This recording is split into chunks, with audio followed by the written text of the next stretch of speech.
close till I get up. Time is barely on our side.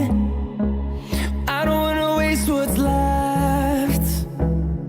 और आप देख रहे हैं food secret by Naveed chef. तो दोस्तों आपको पता है कि रमज़ान का सीज़न चला और हम आपके साथ रमज़ान की टोटल रेसिपी शेयर कर रहे हैं, जो कि रमज़ान के दस्तरखान को बहुत अच्छा, उम्दा और लजीज तरीके के साथ अफ्तारी का जो है वह समा बना दे। हम ऐसा फूड आपके लिए लेके आए हैं जो चुटकियों में तैयार हो।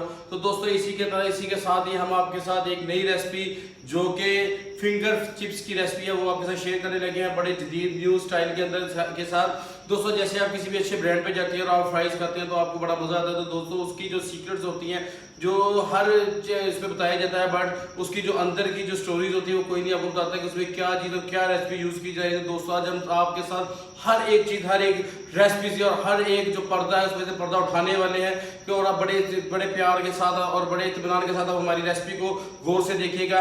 हम आपके साथ सारी इसकी रेसिपी जो है शेयर करने वाले हैं फिंगर फ्राइज की, कि इसमें क्या ऐसे इंग्रेडिएंट्स हैं जिसकी वजह से ये फ्राइज जो है इतनी मज़ेदार होती है। तो आए दोस्तों मैं आपके साथ चुटकियों के अंदर आपके साथ ये रेसिपी शेयर करता हूँ, इसको बताता हूँ कि इसमें क्या क्या इंग्रेडिएंट्स यूज़ किए जाते हैं। तो दोस्तों सबसे पहले हम जो पोटैटो को लेंगे और इसकी फिंगर कटिंग करेंगे, बारीक स्टाइल के अंदर करेंगे। हमने इसको जो पोटैटोस को है बिल्कुल नहीं उबाला, ये बिल्कुल कच्ची है और फिंगर कटिंग के अंदर है। तो दोस्तों हम इसमें सबसे पहले जो है इसके अंदर हम अपना सॉल्ट यूज़ करेंगे। दोस्तों हमारा 300 ग्राम के जो ये पोटैटो है जो हमने फिंगर कटिंग में करे, इसके अंदर हम 1.5 टीस्पून जो है सॉल्ट का डाला है, 2 टीस्पून हम इसके अंदर हम अपनी कुटी हुई दड़ा मिर्च के डालेंगे।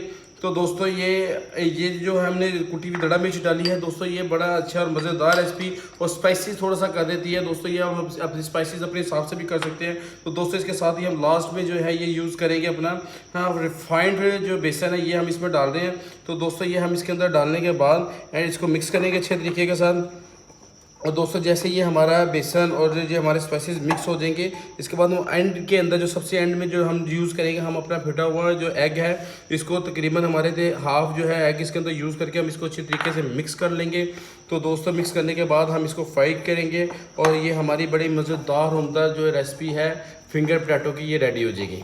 हमने इसका अपना जो फ्लेम है इसको ऑन किया, हमने ऑयल को इसको डीप ऑयल को जो गर्म कर लिया अच्छे तरीके से। हमारा ऑयल गर्म हो जाए तो अब हम इसके अंदर जो हमने अपने पोटैटोस को जो फिंगर को मैरिनेट लगाई है वो हम इसमें डालेंगे।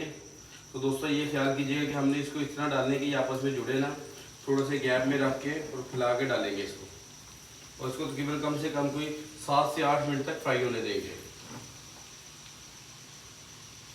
तो दोस्तों जैसे कि आप देख रहे हैं कि हमारी जो फ्राइज़ है ये बिल्कुल रेडी हो चुकी है। ये आज मैंने आपको सारी जो सिंपल सी रेसिपी है और जितने भी इसमें पर्दे होते हैं तो जो भी इसके सीक्रेट्स होते हैं मैंने आपको सब बता दिए हैं। तो दोस्तों ये माशाल्लाह हमारी जो फ्राइज़ है रेडी है, हम इसको सर्विंग प्लेट के अंदर सर्व करते हैं। दोस्तों ये हमारी चुटकियों में तैयार हो जाने वाली रेसिपी जो कि पोटैटो फिंगर्स है, चिप्स हैं। तो दोस्तों ये हमारी बिल्कुल रेडी है और एंड में हम इसके अंदर जो है अपना चाट मसाला लगाएंगे। तो दोस्तों ये भी हमारा स्पेशल होममेड चाट मसाला, इसकी रेसिपी मैंने अपने चैनल पे आपके साथ शेयर की हुई है, वो आप देख सकते हैं इसकी स्पेशल रेसिपी को। तो दोस्तों ये देखिए हमारी बड़ी मज़ेदार और सिंपल सी जो है फिंगर चिप्स जो है वो रेडी है। तो दोस्तों इसी के साथ ही मैं आपके साथ रमज़ान की न्यू रेसिपी और न्यू डिश के साथ मिलूंगा। और इसके साथ दोस्तों आप मेरे चैनल को लाइक, सब्सक्राइब और बेल आइकन को लाजमी दबाइएगा। तो दोस्तों इससे आप मुझे आपका प्यार जो है वो मिलता रहता है। तो दोस्तों आज मैंने आपको बड़ी सिंपल सी मज़ेदार चुटकी बजा के जो रेसिपी है वो मैंने आपको बताई है। इसके साथ मुझे इजाज़त दीजिए, आपका chef Syed Naveed, food secret by Naveed chef.